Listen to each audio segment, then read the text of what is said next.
Go. Hi, everybody. Hi, Paula. Hi, Tiffany. I'm so excited to be here with you. Paula and I have been chatting backstage. I am so excited that you are here, though. I'm just going to give a huge spoiler, Paula. I'm sorry. I'm going to spoil. Nope, do it. Your book is fabulous. Oh, thank you. It is so wonderful. It came out on the 16th, and I'm going to turn it over to you to let you tell us about your book, your characters, Okay. your series, whatever you want to tell us about it. Okay. Let's see how tongue-tied I get here, and you can prod me if I need to say more. I will totally help you out. Okay. Hammers and Homicide. It's my debut cozy mystery. Put out by Crooked Lane Books. It's very exciting to have such a great cover. This book is the protagonist in this book is Donna Carpenter, who owns a hardware store in her small little mountain town of Pine Bluff, Oregon, which is located in the northeast corner of Oregon. So it's very far. When you say Oregon, everybody thinks, Portland or the coast. It's very far from that. It's over in the corner near Idaho. So Donna and her husband, Bob, owned the hardware store for, I'm probably going to get my own facts wrong here, I'm going to say 30 years. And I don't exactly remember what it says in the book, but and Bob was also a building contractor. Well, he suddenly passed away 3 years before the book starts. Donna is now on her own. She is running the hardware store, and Bob's partner, Bill, has taken over the building contract business. So he's still in the story, but big thing with Donna is she thinks that her best friend when she was a child was a ghost because nobody else could see her, and she still swears to God this girl was real. So fast forward all these years, 50 years later, 60 years later, and Donna wants nothing more than to be able to see ghosts again. She wants Bob back. But then she feels like, maybe he is still hanging around the house. He always smelled like sawdust and coffee. He was a building contractor. And so she smells him in the house sometimes, and she has long conversations with him and tries to hide that fact from her daughter, April, who has recently moved back to town because she doesn't want everybody just thinking she's nutso. So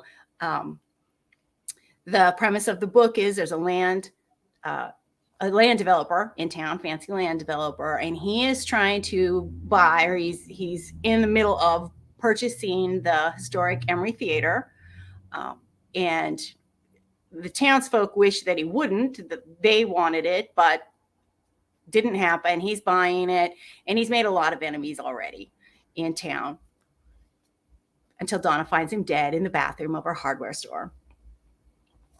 When a friend is arrested for the murder, she knows it wasn't him, so her and April start snooping around, poking their nose in everywhere they shouldn't, like happens in cozy mysteries, trying to find the real killer, make sure that her friend gets out of jail, and make sure that she saves her business.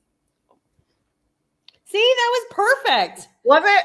Yes, absolutely. It was fantastic. I really loved her and April's relationship. I thought that was just written so well, like as a mother, like someone who has a mother. I was right? Like, I could relate. It was really written very relatable. The other thing that I really enjoyed, and it was just such a small part, but I liked that. I think it was most of Bob's friends, but would come into the hardware store and have coffee every morning, like they were at a coffee shop, but they still just wanted to be in the coffee or in the hardware store, which I really, really, really, really enjoyed. I thought that was fantastic. Oh, good. I called them the coffee clutch guys. Yeah. There's a lot of people that want to say hi. And then I have a few questions. Nothing. Okay, great. I don't think I'm going to stump you. They're not, You never know. I get stumped easily sometimes. Hello, Annie. I said Beth, and I'm sorry. Hope you are well. It's so good to see you guys. I'm so excited that we are together. Hi, Storm.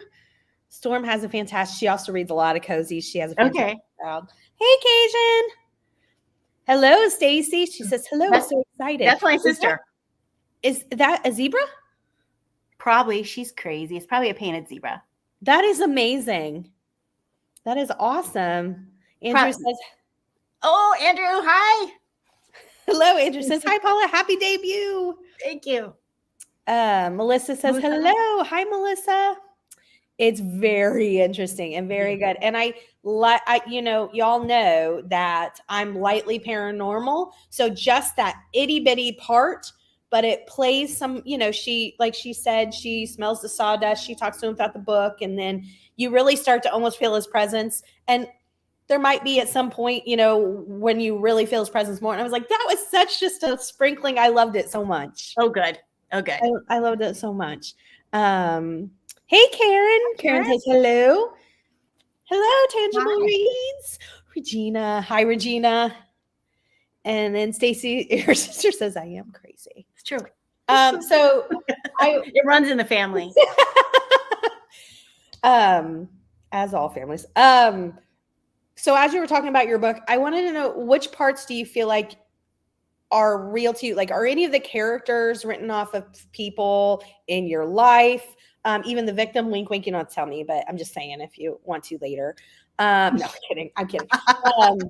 Are any of is the town real, or is it based off your own town? What is fictional and what is true to you? I know it's fictional, but I mean, what is kind of true to you that you made into fiction?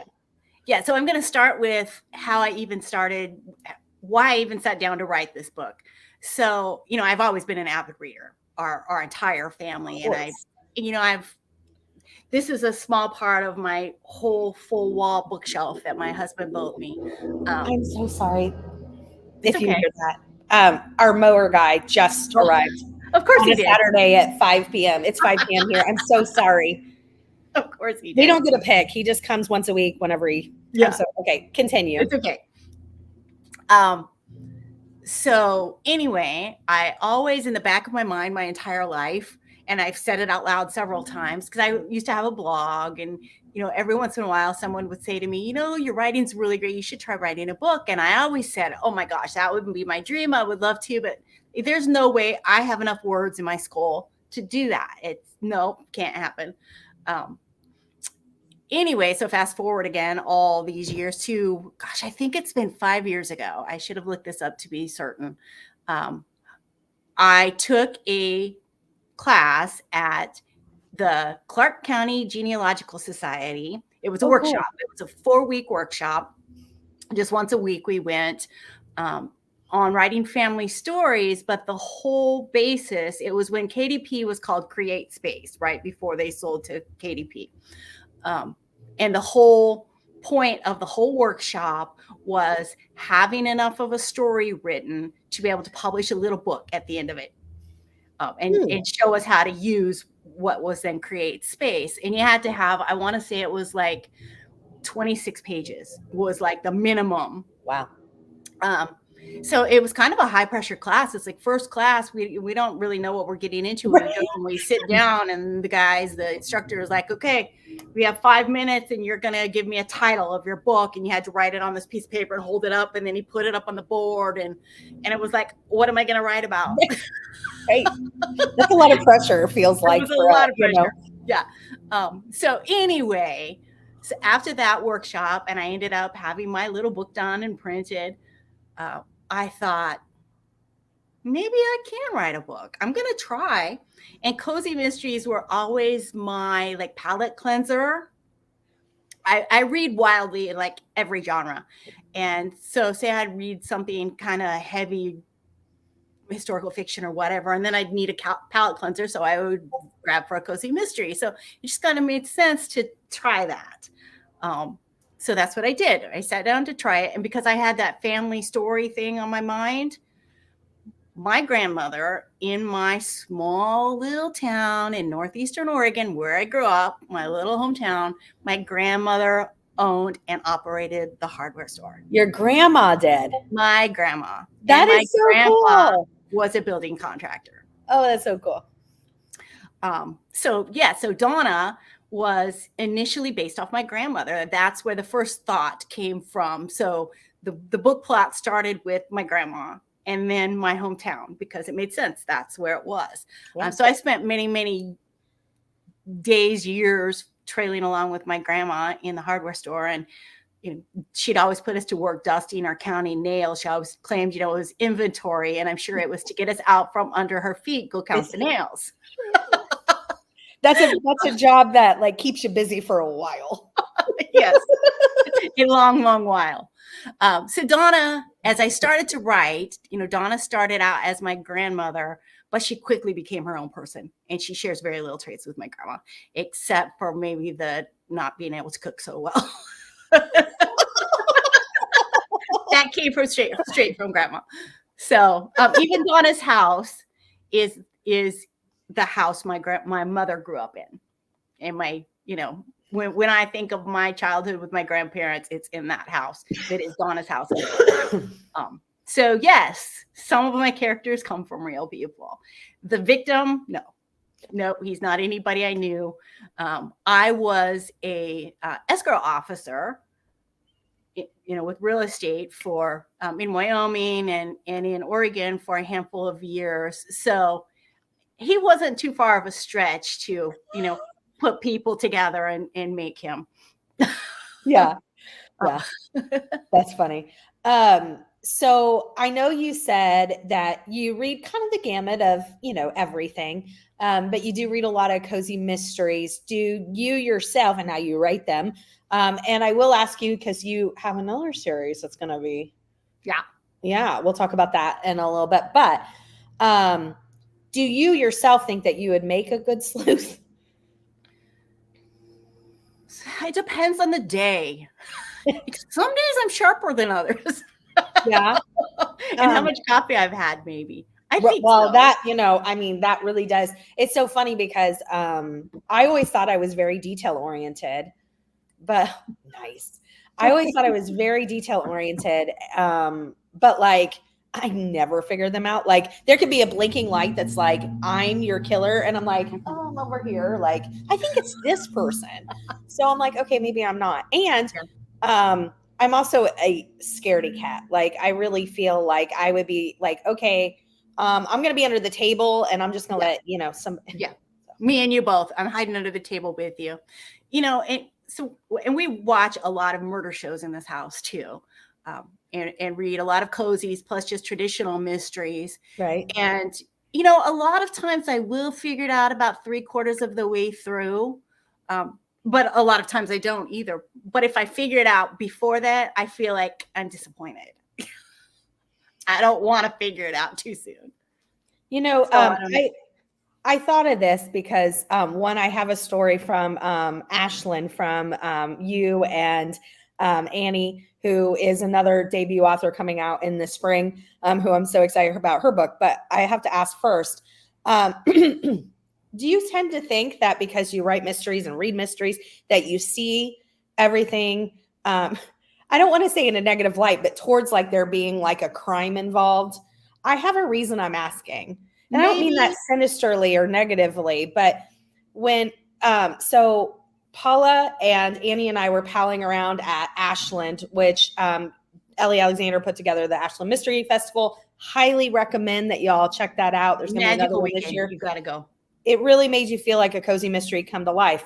But I was supposed to meet these two gals early in the morning. Oh, yeah. And I got detoured. And I look at my phone and there's text messages and they're like, are you in a trunk? And I'm like, well, first of all, that's a weird place to go.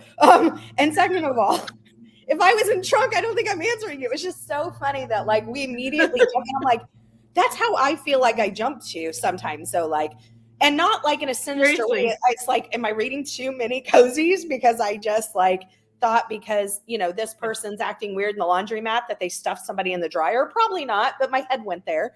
Right. So I had to ask because I just remember that text from you. I guess that's probably true because you're not the only one. So yeah, to back that up a little bit. So it's first thing in the morning. There is a panel at the library, at the Ashland Library, that myself and Tiffany and Beth we were going and we're going to meet up there. And Beth and I are sitting there, Annie, sorry, we're sitting there. I know. We're watching the door. Where's Tiffany? Oh my God, did something happen to Tiffany? Because Tiffany is staying in Medford and she had to have an Uber. And what if her Uber driver stuffed her in the trunk? Oh my gosh, she's never late. She's always really early. Where's Tiffany? So I guess so. So there was also at Malice last spring. My hair is all weird all of a sudden. Oh, yeah. At Malice last spring, at the Agatha Tea, we're supposed to meet Michelle Hilling Klump is supposed to be at our table with us. Same thing. Michelle's not showing up. And I don't think I had Michelle's phone number. I would have, maybe I did. And maybe I even texted her. I would have been doing the same thing. Like, what happened to Michelle? And she finally shows up like, I don't know, half an hour late. And I'm like, oh my God, I thought you were dead. So I guess so. I guess my brain does go there. I was finishing my makeup. Like, I think we go to these. It's just funny. It's just really humorous. So you were saying that you might make a good sleuth, you might not. So sleuths that you think are amazing, I just want to know, knock on wood. I always ask this. So, if you died by somebody sticking you in the trunk or some other heinous, way, and anybody could avenge or, figure out your demise and get justice for you, who would that be? From a TV character detective, from a book, who would that be for you? Who would you want to? Bones and Booth.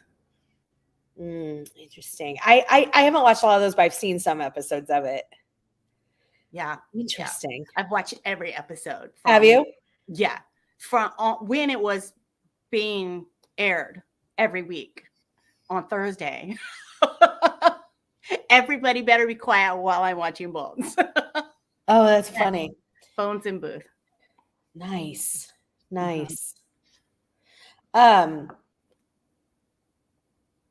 Do you think that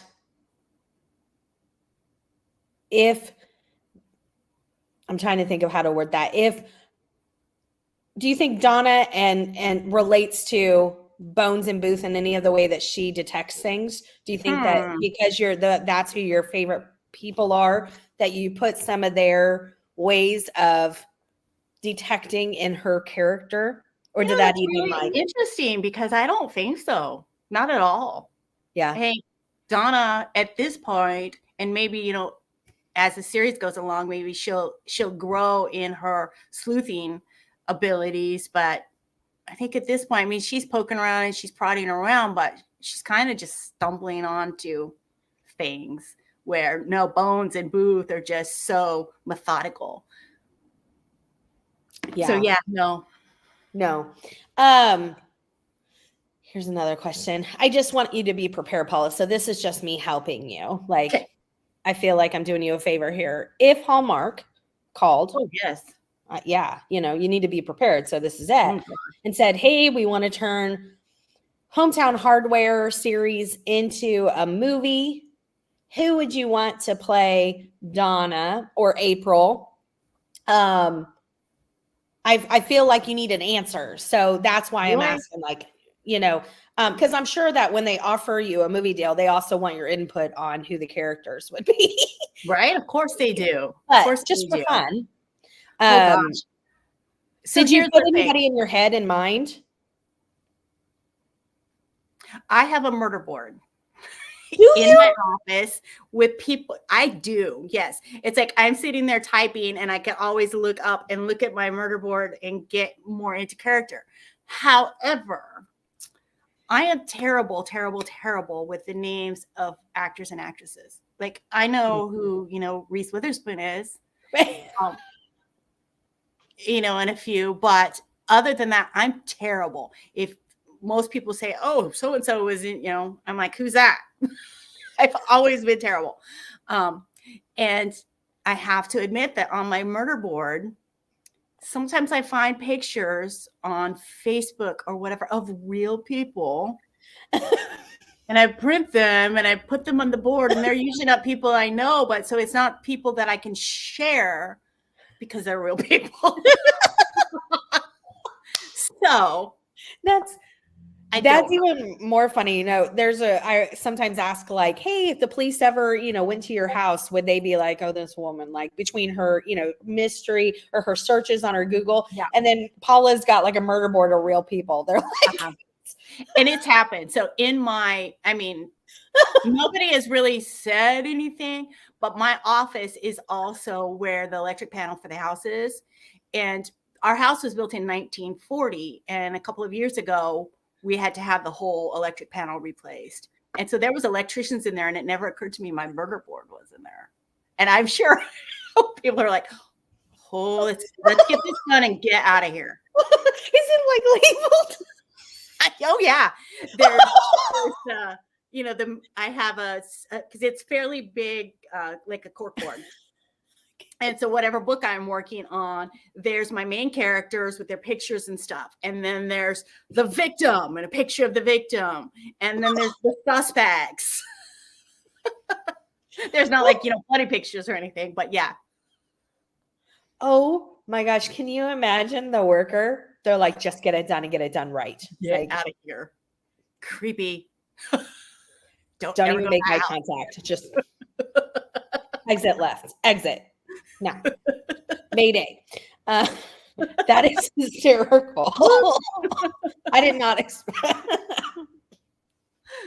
Oh my goodness. Oh my goodness. So you kind of mentioned it, which book you're working on. So you have the first book that came out January 16th, just a few days ago, y'all. And Hammers and Homicide, first book in the Hometown Hardware. And then what have you got coming up, or what are you working on currently? Well, so on March 12th, I think, and I don't even have cover art or pre-order link or anything like that yet. But March 12th, supposedly somewhere around there, I have an Escapegoat coming out through Level Best Books. Yes. So it's the first book in a whole other series, and it's a series with a different publisher that I'm writing under a different pen name, Jana Rollins. So yes, hopefully I'll be able to share a lot more about that later. But the premise is my I don't think it's tagline, but like elevator pitch, I guess, is it's a goat yoga instructor accidentally invites a murderer to stay at the family farm. And it's based in New Hampshire, in northern New Hampshire. So I'm excited about it. I love the series. Your premises are always so unique. I love that. I mean, goat yoga, and there's a couple other, there's like a couple flip your houses, but I don't know of any other hardware cozy. I mean, there might be some that's an independent somewhere. I'm not saying there could be, but I mean, and I don't know of any other goat yogas too. I just love that your premises are always, such a unique setting. I'm so happy, and I don't know that I know of any other New Hampshire cozy. I don't know either. I bet you there is. There might be, but I don't. Not any that I've read. That is so exciting. So March, and then are you working on a second Donna book? The second Donna book is completely written and is with my editor. However, Crooked Lane, the publisher of this book, only contracts for one book at a time, and they wait to see how it's doing. So if you are at all interested in this book, either please purchase it, or it's because they do it in hardback, and this is nothing I have any control over either. The price point is high, but you can ask your public library to buy it. And from what I understand, most public libraries honor patrons' requests and are going to buy the book, and that would be incredibly helpful. Or if you read it and you liked it or loved it, please leave a review, because that helps other eyes see it. Yes. So here's my thing. I want at least three books in this series. So I do too.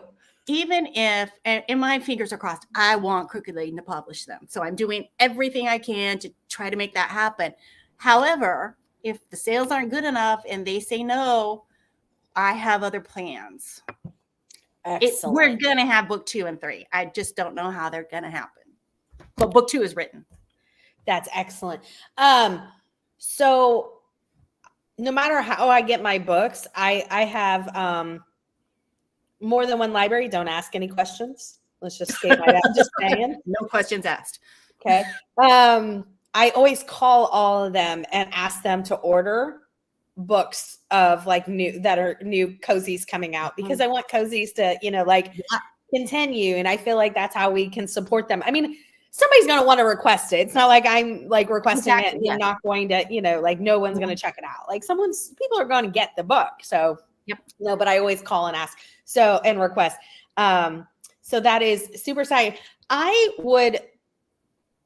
This is kind of, this new for you as a new author, but like, I don't know how people do the one contract at a time. That would make me so like, I would have no fingernails.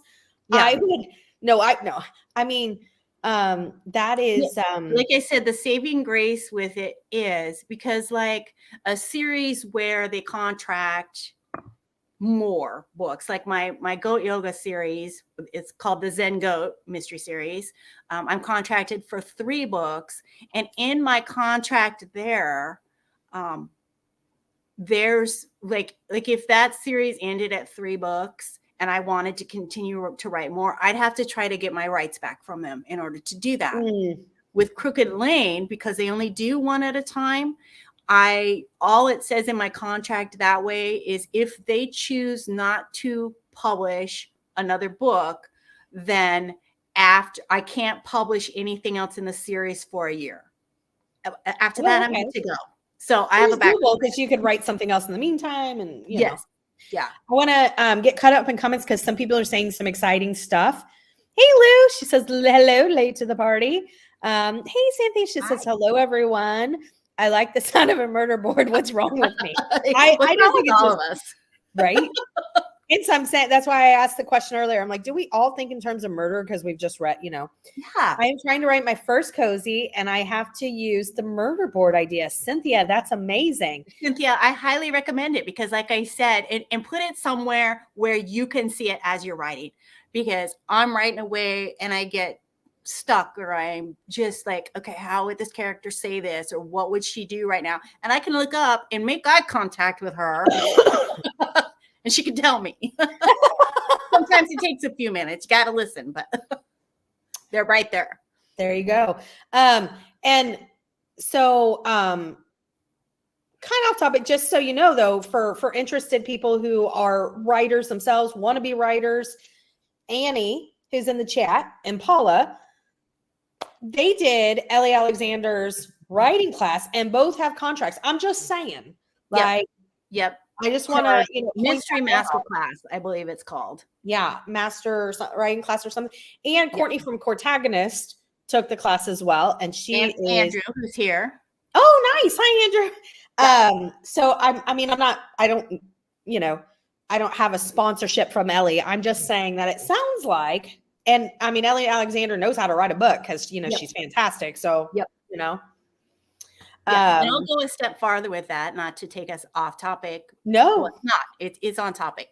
So this book, Hammers and Homicide, I wrote before I took that class. I actually called it Hammered by Noon, but my publishers didn't want it to sound like everybody was drunk by noon. So we renamed it. But I wrote it.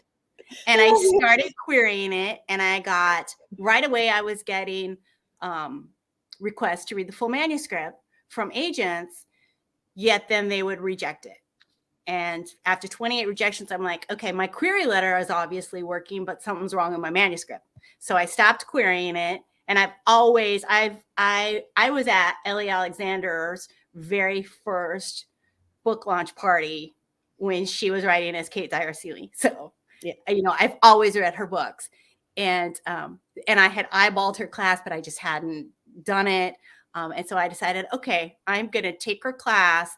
And in that class is when I wrote An Scapegoat. But during that course, and it's a go at your own pace, during that course, I figured out what was wrong with Hammers and Homicide, fixed it.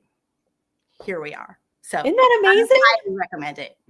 That's a testimonial for that class. That's amazing. Yeah. Hey, Ro has an amazing YouTube channel. She talks a lot about cozy mysteries, women fictions. She said, hello, excited to try your book. Love the unique setting of a hardware store. Thank you. Same thing. This one I wanted to make sure you heard. Cajun said there's an 18-week wait at her library. Put on Holy hold cow, the are you book kidding and me? the audiobook. Where's That's your amazing? I'm blown away. What? Yeah, that's amazing. That's incredible. I want to know where the library is, Cajun. If you, I know she lives in Georgia.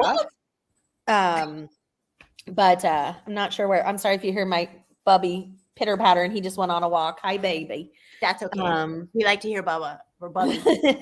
I'd have no hair left. I'm like you, Donna. I wouldn't have any hair left either. One book at a time. I can't wait to read Harrison. Oh, thank you, Regina. So good, Regina. So good. Andrew said, I can attest to how great Ellie's course is. Yes, I agree. I mean, I've never taken the course. So just so I don't want to have people that think Andrew is one of my critique partners. So I get to read his work and he's going to be here real soon too. Excellent, Andrew. I tell you, it's good stuff. I don't know what you can tell us, but are you writing a cozy mystery? And if you can tell us anything else, I understand, just Paula can tell me later. Yeah. I'll tell you right now, he is writing cozy mysteries. Yes. I'm seriously, that is a really amazing. She said Cobb County, Georgia. Wow. And then underneath, Rose said 14-week wait in California. What? Isn't that incredible? My hair's blowing back. I mean, that is I'm sorry you have to wait so long, but that's like the best news ever for me. What? I mean, I'm the one that requested it at my own little community library where I'm having a party at next week, and they don't even have the books in yet. Or maybe, of course, we've been in an ice storm for, since it debuted. So well, we got mail for the first time today. So maybe the books came in. Yeah. Wowzers. Cynthia said the audiobook is available on Hoopla. Yeah, because Hoopla has no waits on books. That's the way Hoopla is set up.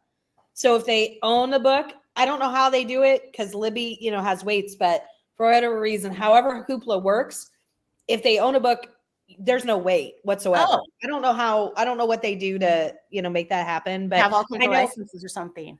Yeah. Well, and they also, I don't know, Hoopla is a library service just like Libby, but the counties that have Hoopla, they pay per transaction. So like per book, per person, per unit, per episode, so like your library will tell you, like my small library, my real library, my county library here, I get 5 credits.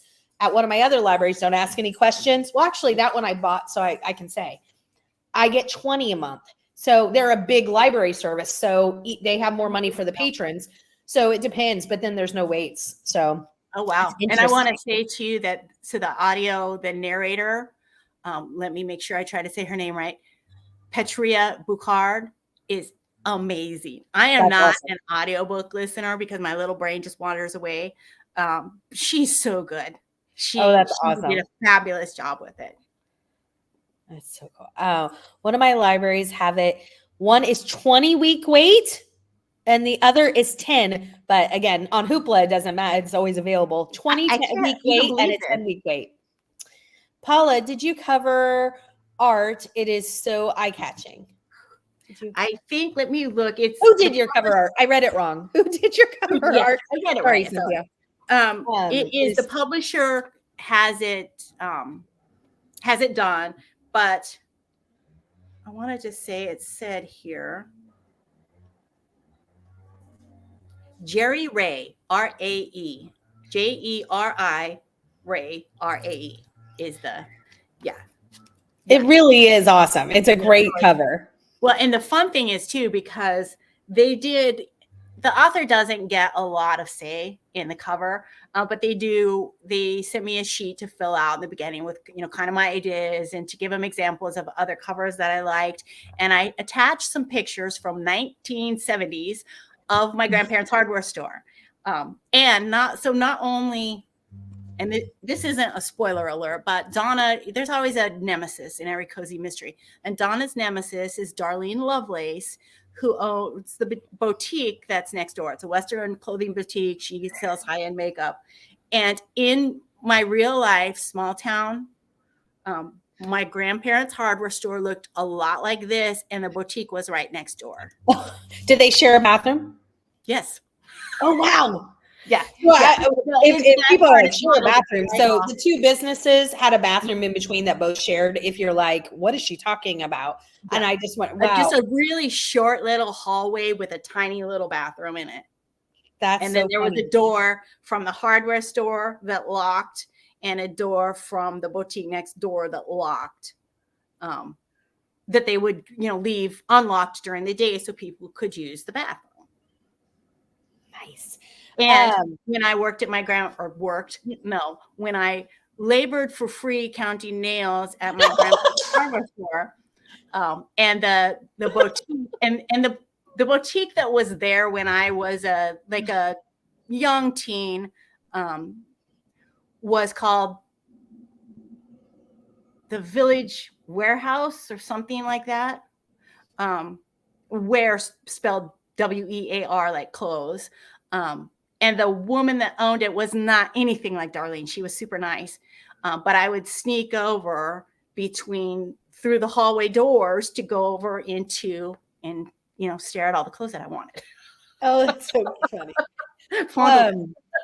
So, because, Cynthia was asking about some writing type of questions, and I hadn't asked you, do you consider yourself a, outliner or a pantser, or I would like to coin the term saggy pantser. Where would you fall into that in terms of your writing style? And do you have a writing schedule that you try to stick to, or so many words a day? How do you do that for the people who want to, write or think about writing, all those kind of things? Well, I totally love saggy pantser. Yeah. And I think that fits me. I definitely don't have an outline. When I wrote my first version of Hammers and Homicide that went nowhere, I had a basic idea of what I wanted to write, and I just sat down and wrote. That was a total fly by the seat of my pants, which was one of the things because then there was some things missing that should have been in there that I learned when I took Ellie's course. And now I would call myself definitely a soggy pants. Soggy pantser? Saggy pantser. Saggy, yes. Or soggy, depends. That could work. Saggy. Yeah, I think I like saggy better though. Yeah. And soggy, that's just uncomfortable.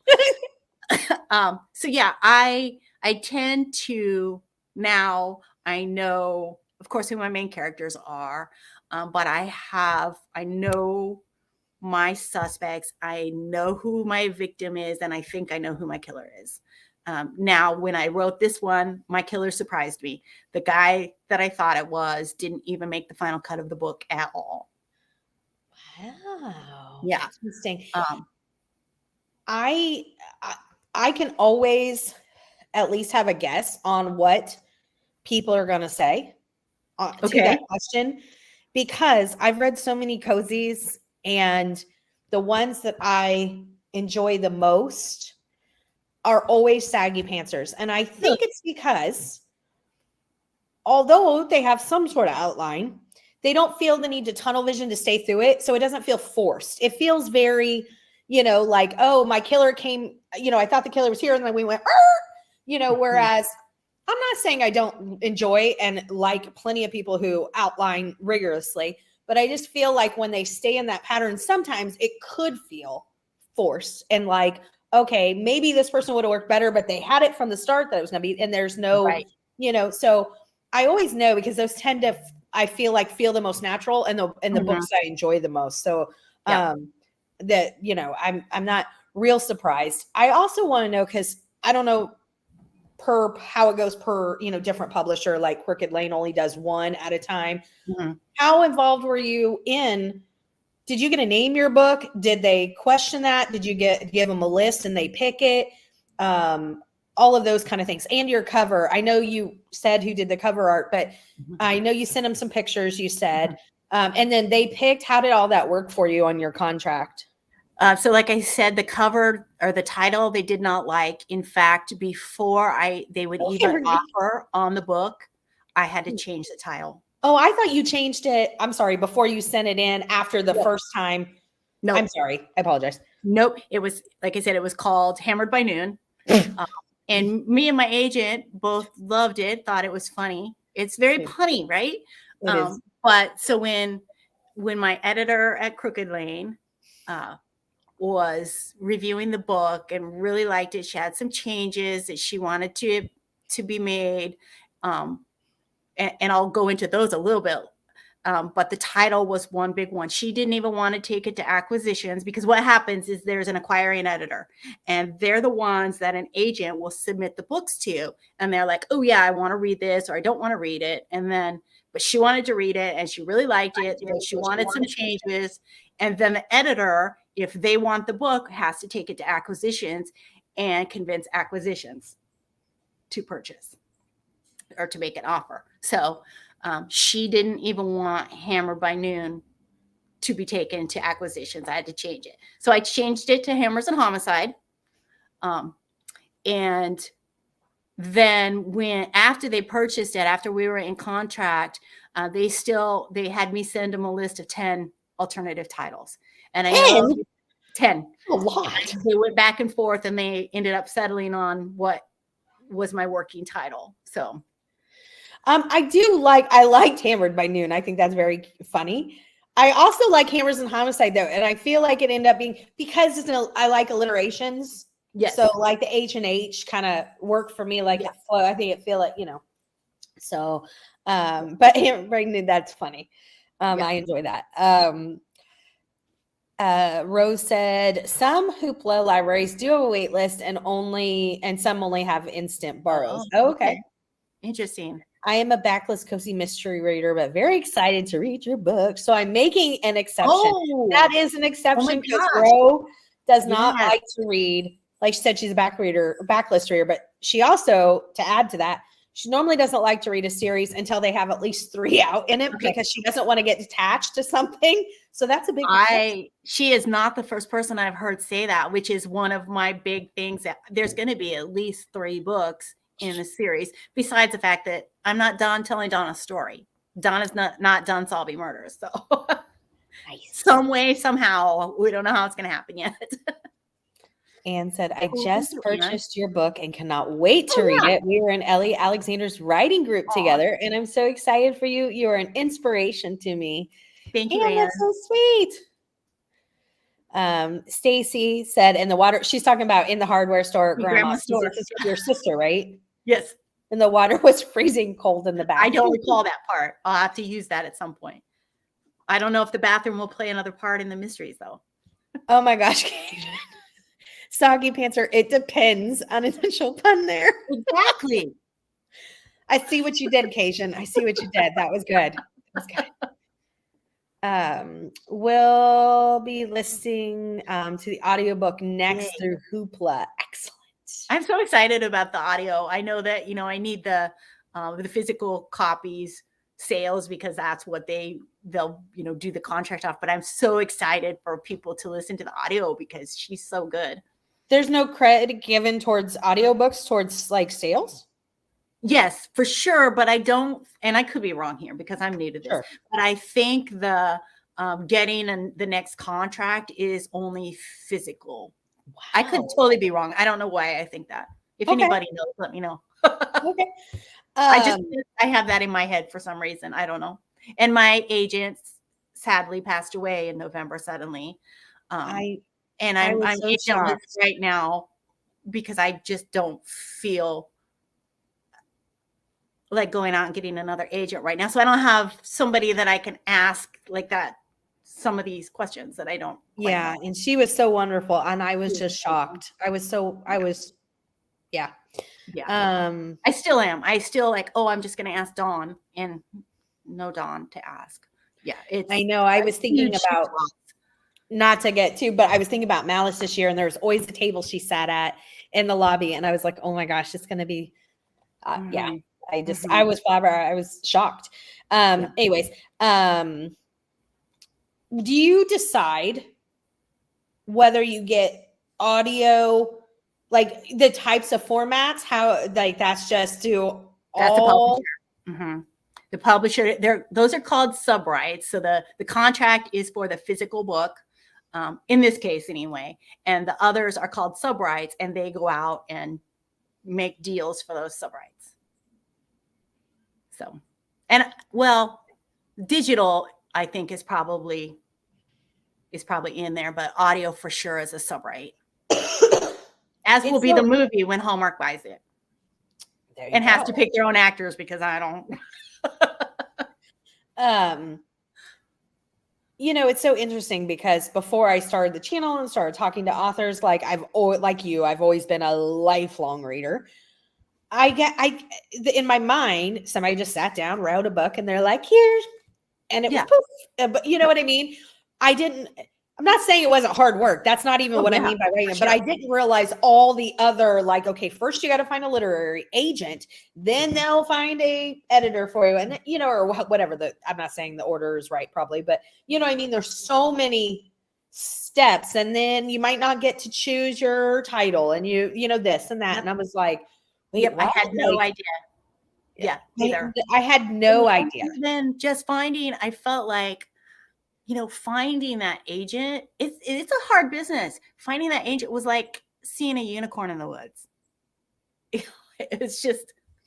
Now, do you find that on your own? Is that the first thing you do after you're done? You find an agent. You make sure that your manuscript is polished and as pretty as it can possibly be. So you need critique partners, beta readers, and editor to make sure it's pretty before you start querying. And then, yes, you make a list of agents that fit your genre and you think that would like your story, and you write query letters, and each agent has like certain criteria that they want, like a synopsis maybe, or a marketing plan, or this. So you got to make sure that you send them what they want and that your query letter is directed to them personally. And it's a process. And then you wait and you wait and you wait and you wait. And sometimes you get rejections, and you get really excited when you get requests for your manuscript. And because when you send out a query, you're really just sending out almost like a resume for your book. Is that how you would say it? For like, sure. Would that be at least relatable, comparable? Yep. So do you hire an editor? I mean, it's so interesting. You hire your own editor. You don't like pitch for an editor. You just hire someone. Yes. Yeah. And not everybody does that, but to have it polished and as pretty as you want it, unless you're really, really good at that yourself. Wow. Luckily, I have a daughter who is a freelance editor. Well, so look at that. I got mom rates. That's a nice, advantage to have in your pocket, right? Yes. Nice. Rose said, tell them to look at libraries and ebooks, because we read so many cozies from the library and I only buy ebooks. Yeah.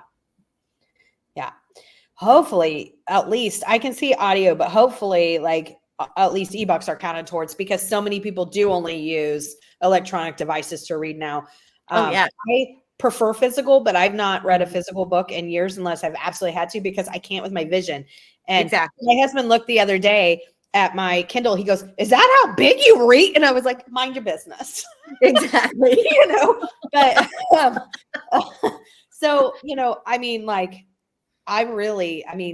and like when I say only last resort read physical, is like if somebody sent me something and that's just the only format I have and I want to read their book to review or whatever, but I just can't. So hopefully with so many people, moving towards electronic and all that they count ebooks towards sales, because that would be crazy if they didn't with Kindle and, I guess I should find that out. I'm just not sure. Yeah, no. And I don't expect you to have all the answers. I mean, I do, but right.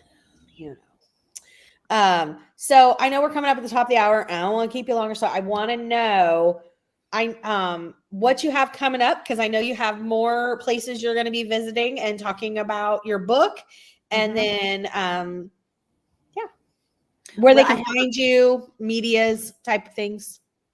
They can find me on my website, which is easy, paulacharles.com. And there, sign up for my newsletter there if you would like, which is always nice because, it's my own list and Facebook can't get rid of me because it's mine. So there's that. And I'm on Instagram and Facebook as Paula Charles _ Jana Rollins author, because get complicated with things. And the reason that I write under 2 pen names is because I got my contracts for Hammers and Homicide and for my Zen Goat Mysteries 2 days apart. I'm a debut author, and Crooked Lane wanted to put me out with a different name than I'm writing the other ones under. So that's how I have complicated things and have 2 pen names. So you can find me those places. Again, my website, Facebook, Instagram.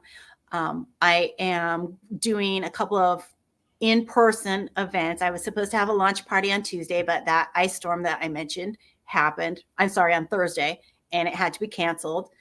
So at my local bookstore, Copper Bell Bookshop in Ridgefield, Washington, on this coming Thursday at 6:30 p.m. And if you're local, please call them and tell them you're coming, because it's a small, adorable little bookshop, but they run out of room. So they like to keep track of how many people are coming. And then I'm going to be on Vintage Books, which is a bookstore in Vancouver, Washington, another local bookstore. I'm actually going in there to sign books for the first time tomorrow. Nice. That's exciting. But I'm going to be on there. They do a Vintage Live. I'm going to be on Tuesday, I think. And then actually in their bookstore on February 3rd with Ellie Alexander. Oh, nice. Yeah, that'll be a lot of fun. 1 p.m. And that's in Vancouver, Washington. Then I'm going to be in Lucy's Books, who in Astoria, Oregon, who's a good friend of mine. We used to work together, the owner of that bookstore, Lisa. February 10th at 2:30 p.m. So that is going to be fun. And then various places that I should have had my schedule, online stuff.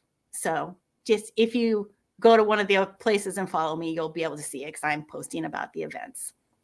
Amazing. And then the next thing up will be an Scapegoat in March. Yes. That is super exciting. That is super exciting. And I'll be hanging around with Tiffany at Malice Domestic in April. You're not coming to Left Coast Crime, are you? What's that? You're not coming to Left Coast Crime, are you? No, it's too close together. They're very close together, but it's so close that I'm going. Yeah. If they were like different months of the year, I totally would. But it's so close together. I have the time to get off work, but taking that much time at one time is hard. So it's like. Sure. She said, Cajun said, "Thank you for talking for us. Looking forward to reading your book and the goat one too, of course." Regina says, "Thank you for taking time to chat with us, and I'll see you at the Cozy Mystery Book Club." Thank you for your time and happy reading, everyone. Yes. Oh my gosh. It was so fun chatting with you. I can't wait. Always. I know. I can't wait to see you guys. So again, Paula's book came out the 16th, audio, ebook, physical. Even if you've had it on audio, maybe suggest to your library they get a physical copy so we can make sure that, the physical book is there. And then in March, you have the Zen Yoga. And oh my gosh, such an exciting time. And Stacy said, "I'm bringing friends to Vintage Books on February 3rd, I assume." That's super exciting. Yes, I'm so happy for you. I think Hammers and Homicide was really a really good debut. I am so really glad you liked it. Loved it. I really, really did. I thought it was fabulous. So I would highly recommend it. to all of you. And Paula, I'm so excited to see you at Malice. Thanks for chatting. Grab the audiobook from Hoopla, so can't wait to try it. Karen said, thank you. Good luck to Paula with all her appearances. Thank you, Karen. Karen's one of my critique partners as well. Nice. And we'll have her debut coming out in That's what I was about to ask. So does that mean she writes cozy mysteries? Yes. Oh my goodness. So I'm excited because Karen, Andrew, Annie in the eyes. Can't wait for hers. Coming out in the spring. Thank you so much for spending time with us. It was so wonderful. You always crack me up. I hope that eventually Hammered by Noon is. I think that one's done. I think it's sailed its course, but you know, you never know. And again, for soggy pantsers, Hammered by, never mind. We'll just leave it there. Saggy. I know. I know. Saggy. All right, everyone. Wet my pants. But Hammered by Noon. No, just saying. Right? I know it happens. All right, everyone. Thank you so much. Make sure you subscribe to excuse me, Paula's newsletter. If you're new here, subscribe to me. I do a lot of cozy mystery stuff. And I'm so excited for you. It was wonderful. And I can't wait to see you in April. Bye, everyone. Thanks for having me. Yeah. Talk soon. Bye. Yes. Bye, everyone.